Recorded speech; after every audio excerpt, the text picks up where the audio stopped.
Není mu ani 16 let a necvičí ani 1 rok a už to tam poslal. Další oběť tohohle shitholu, ve kterém se my nacházíme v dnešní fitness komunitě, kdy mladí kluci nemají tu trpělivost a dávají na sebe strašně velké očekávání a v ten moment to vede jedně k tomu, že to prostě pošlou, když necvičí ani rok. Jako to je prostě ještě v 16 letech. To je prostě, mně to přijde úplně přehnaný. Tvrdí, že je mu úplně fuk, jestli umře ve 30 na infarkt, anebo že jeho rodiče s tím nejsou v pořádku, ale on i tak si jde pro to. Nevím, no. To je nějaký trend, jako sprintovat do hrobu? I don't know, man. Upozornění. Toto video má vzdělávací a informativní charakter. Nekontaktujte nikoho z tohoto videa. V tomto videu budeme probírat steroidy a anabolika. Nepoužívejte steroidy.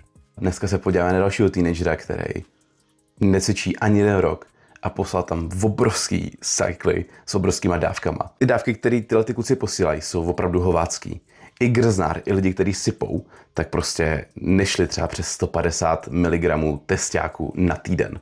A tenhle ten kluk tam prostě poslal 500 mg jen tak. Takže dávky jsou obrovský, on je nevycvičený, protože mu 16 let a necvičí ani 1 rok. Nemá ani tu trpělivost, nemůže ani vědět celou tu problematiku toho, co všechno v tom je.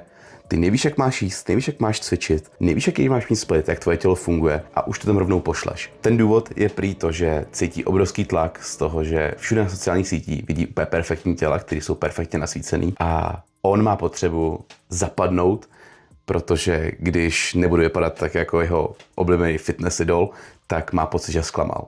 Je potřeba si uvědomit, že každý z nás má svoji cestu a svoje tempo a každý z nás má hlavně úplně jiný tělo.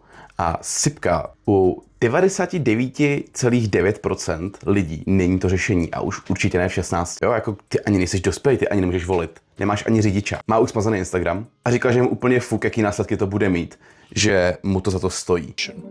How does a 16-year-old look like this? A lot of steroids and a lot of working out, honestly. Steroids. Yeah. So how long have you been on?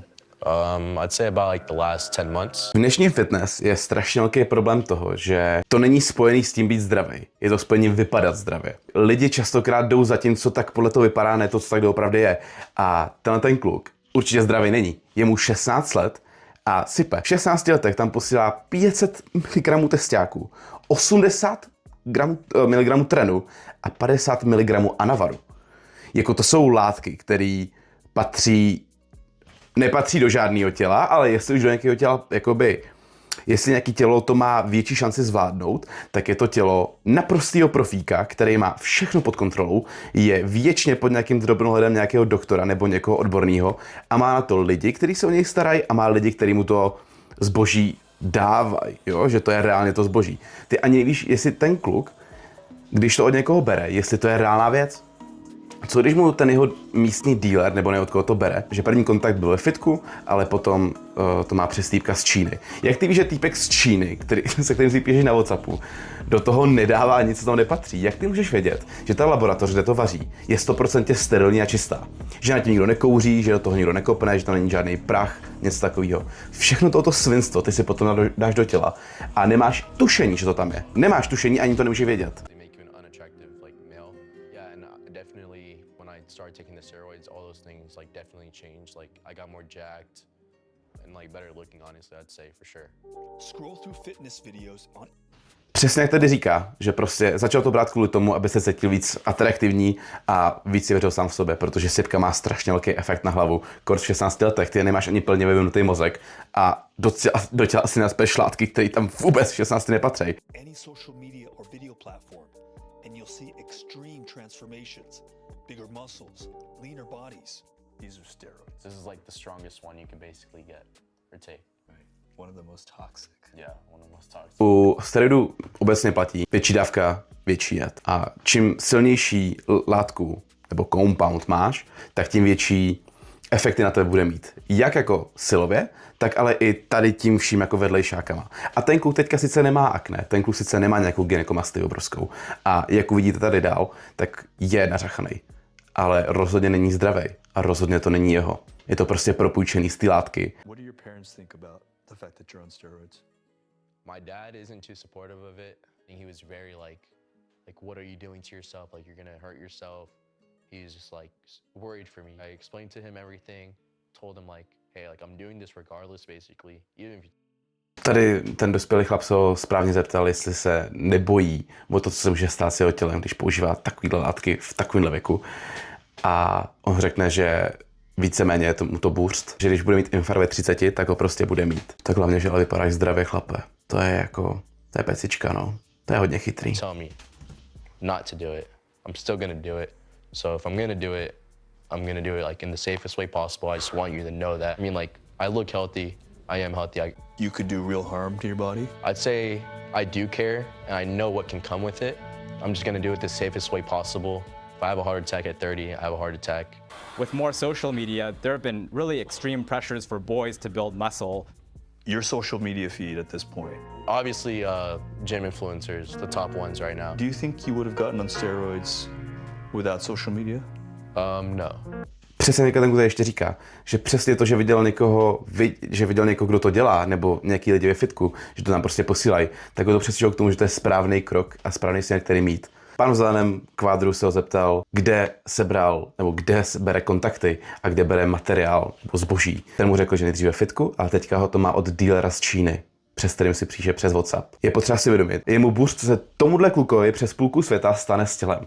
Je mu to úplně u zadku, když on z toho vycinká nějaký lováky. Takže to, že ten kluk možná umře do 30, je tomu dealerovi úplně jedno. Hlavně když prostě má zboží, který prostě rychle někomu dá. A takovýhle lidí je hromada. To je první věc. A druhá věc, ten kluk nemá žádnou jistotu, že ty látky, které on kupuje, jsou opravdu ty látky. Ano, třeba to funguje, třeba to má opravdu efekt a očividně ho, protože je jacked, ale ty nevíš, jestli to je čistý. Máš jako nějakou třetí stranu, nějakou laboratoř nezávislou, která to kontroluje, každou šarži nebo každou várku uvařenou? Asi ne. Asi nemáš. A pokud nemáš, máš nulovou jistotu toho, že to, co si do těla píchneš, je to, co tam chceš. A mě jenom strašně zaráží ten obrovský risk a hazard, který lidi jsou ochotní podstoupit. Hele, třeba jsem jako posránek tím pádem, jo, že na tím jako přemýšlím, ale do prčic. Když necvičíš ani rok. Další věc, o kterou se ten kluk ochudí, je to, co ti všechno fitko může nabídnout. Protože to není jenom práce s tělem, ale to hlavně práce s hlavou. Ten proces, kdy ty ze svého těla děláš něco jiného, ať už silnějšího, líp vypadajícího, schopnějšího, je naprosto, já bych řekl, až kouzelný. Protože ty se stáváš něčím, čím jsi dřív nemyslel, že můžeš být. Ty jsi silnější, než jsi byl, rychlejší, než jsi byl, vypadáš líp, než jsi byl, jsi zdravější, než jsi byl. Zvedá ti to testák, prostě bavíš se super lidma, kteří taky chtějí být jako lepší verze sama sebe a je to naprosto skvělý. A bohužel je tam tenká hranice mezi tady tou stránkou a stránkou toho, že to tam prostě pošleš, protože vypadáš zdravější. Jenže když tam pošleš, tak se ochudíš o veškerý ten proces, který ty se nemusíš. Je dobrý se naučit. Je potřeba se naučit pracovat s vlastním tělem. Je potřeba se naučit spát správně, jíst správně, cvičit správně. Tu intenzitu, kterou ty chceš. Jo, ten sweet spot, prostě cvičit tak tvrdě, aby si udělal gains, ale zároveň ne tak moc tvrdě, aby si přepál nervovou soustavu a nemohl pokračovat v tréninku a fungovat další dny. A když to tam pošleš a nasypeš, jak ty se to můžeš naučit? Jak ty se můžeš naučit tu trpělivost z toho, že ta transformace těla netrvá 3 měsíce, ale trvá 2,5 roku. Někdy díl. Někdy trvá 4 roky, někdy 5, někdy 6 let. Nenaučíš. Takže nějaký lék proti tomu všemu je jeď si na vlastní ose. Studuj lidi nebo koukej na lidi, kteří tě něco naučej, kteří jdou tou cestou, kdy se snaží být zdraví. Bohužel to směřuje k tomu, že fitness už není epitom toho být zdravý, ale vypadat zdravý. Je fakt potřeba si uvědomit, že život je mnohem více než jenom ty 4 stěny ve fitku a nestojí to za to. Rozhodně ne v 16, to tam prostě poslat.